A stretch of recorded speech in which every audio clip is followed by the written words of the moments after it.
Hey guys, it's Joshua Reviews. Alright, as per usual, this is the part where I give the long explanation on how I discovered this movie, but I don't know, I just kind of want to cut straight to the chase. Today, we're going to be we're going to be reviewing a movie which I found at the Dollar Tree. Sleepy Hollow High. Terror Graduates. So this was a movie made in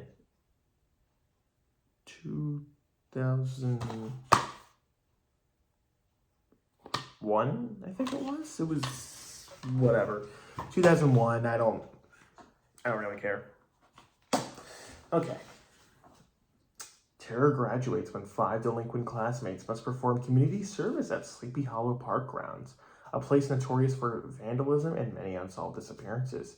As the afternoon unfolds, the students begin to realize that someone is taking the legend of Sleepy Hollow too far, and that everyone is a suspect, from the teachers and the counselors of Sleepy Hollow High, to their fellow classmates and each other, even the possibility of the legendary headless horseman himself. Ooh. Now that is a cool concept. I found this movie at the Dollar Tree. And if you guys don't know, I don't think I've explained this in a video yet, I have been collecting early 2000 slashers on DVD. And I found a lot. There's a lot of bad ones and a lot of good ones. Obviously, one I reviewed not too long ago was The Butcher, which I did enjoy. And I did a quick little Google search and found out this was, in fact, a slasher. And I decided to review it for Halloween since I haven't really heard anyone talk about it. Plus, it's Headless Horseman. I don't really know that much about the Headless Horseman other than the fact that he's headless. And I've seen maybe 1 or 2 films from him. Obviously, the one I reviewed back in 2021, I think it was. That weird asylum, low-budget sci-fi channel. Headless Horseman, not really good. I've also seen some cartoons of the Headless Horseman. And obviously, The Hollow, which will be the next review. But Sleepy Hollow High, I think you know already that this film is not good. So I'm just going to save you the heartache, or save you the trouble. Just go ahead and say this film is not good. Oh, God. Okay, so here's the thing, right? Anytime I'm watching one of these films, I always know what I'm getting myself into. Like, I tell myself, okay, this is not a good film. It's low budget. It's going to be shot independently. The acting's probably going to be bad. So go into it with an open mind and just try to have a dumb, good, fun time with it. That is the perspective and the mindset that I try to have when I go into these films. Sometimes I get some hidden gems like The Butcher, which I reviewed not too long ago, as I stated earlier in this video. That film was dumb, but it was fun. It was fun. It didn't take itself too seriously, and it had a lot of imaginative scenes and a lot of creativity and thought and care put into it. And then you have films like Sleepy Hollow High, where you can tell the actors had a lot of fun, and you can tell there was a lot of thought and care put into it. But that does not mean the finished product is good. You see, the difference between The Butcher, and I'll compare it to that film. You see, with The Butcher, there's a coherent story and narrative and a sense of, how should one say, consistency. There's a sense of consistency with its characters, its tone, and there's a lot, there's not really a whole lot going on, but at the same time, there is, because there's a sense of mystery to a bunch of stuff going on. And both films, Sleepy Hollow High and The Butcher, they try to add a sense of mystery to it while also telling a generic slasher story. And where The Butcher succeeds in having likable or unlikable characters, but fun to watch and some decent acting. And surprisingly, The Butcher's well shot. This film doesn't have that. In fact, I would argue this has probably one of the worst group of generic teens I've seen in any slasher. I'm serious. This film is really bad in terms of characters. There is this one guy who I think I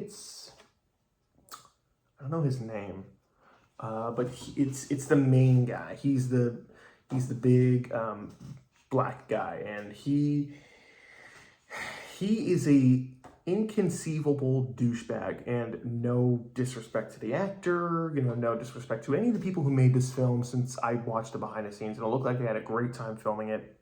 Good for you guys. You made a film. I'm just here commenting on it years after its release. It's not like anyone's going to watch this film. So honestly, the only reason I decided to watch it was so I can review it. Anyways, I'm getting ahead of myself, and I'm kind of contradicting my own statement. Yeah, no, I didn't like any of the characters in this film. Maybe like one minor character that was just a throwaway character to die. What is the one thing, guys, I've always said about movies? If a movie's bad, but you entertain me, you've succeeded, in my opinion. If you are bad, and not only that, but you're boring, then oh my. But surprisingly, this film was not boring. It was kind of fun to watch at how trashy it was. So yeah, if you can't tell, I didn't like this movie, but I will say this. For all the movie's faults, I will say it was kind of entertaining in some aspects. A lot of the acting is complete trash, but there are some line deliveries here and there, like the actor I mentioned, or the character I mentioned earlier, the big black dude. He is hilarious in some of his line deliveries. I mean, I bursted out laughing at some of his lines. This film was shot so, like, I don't know what the word to use, but like the film is so lazily and it's shot very guerrilla style, very amateur-like, and guerrilla style? Anyways, the movie is really poorly shot, and there are some scenes and shots in this film that just linger on people's faces, and it's just so unintentionally funny. The characters and the acting is just so unintentionally funny, and I can't help but laugh. So the movie was entertaining in some aspects, but the characters weren't likable because they're all douchebags. And the headless horseman, while he did look somewhat decent, and I'll give them props for actually getting a horse for this film, he's not really in it that much. I mean, it's not like, they're not afraid to show him. Like, they show him, so I'm at least thankful they do that. But he's not in a lot of it, and it kind of feels like they just kind of threw him in. It doesn't really seem like that, you could tell they tried with the budget and the story they had, but I really feel like that budget is really the chain holding them back from unleashing their full potential with this movie, because I could see potential in this film being good, but watching it on a really low quality DVD like this, it's didn't do it for me. I really didn't like this film.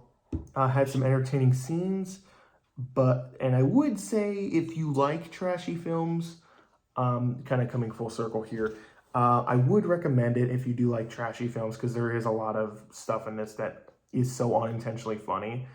But I didn't like the characters. The writing isn't really that good. It's really lazily and shot very amateurish. Headless Horseman looked cool, but he's not really in it that much. The kills, I forgot to mention, are decent for a low-budget slasher. That's about it. And I didn't like the ending. Really didn't like the ending. Not good. I'm going to go ahead and give it a D. Yeah, seems about right. I'm tired of reviewing bad films like this. I want to review a good movie. I'm going to review a good movie.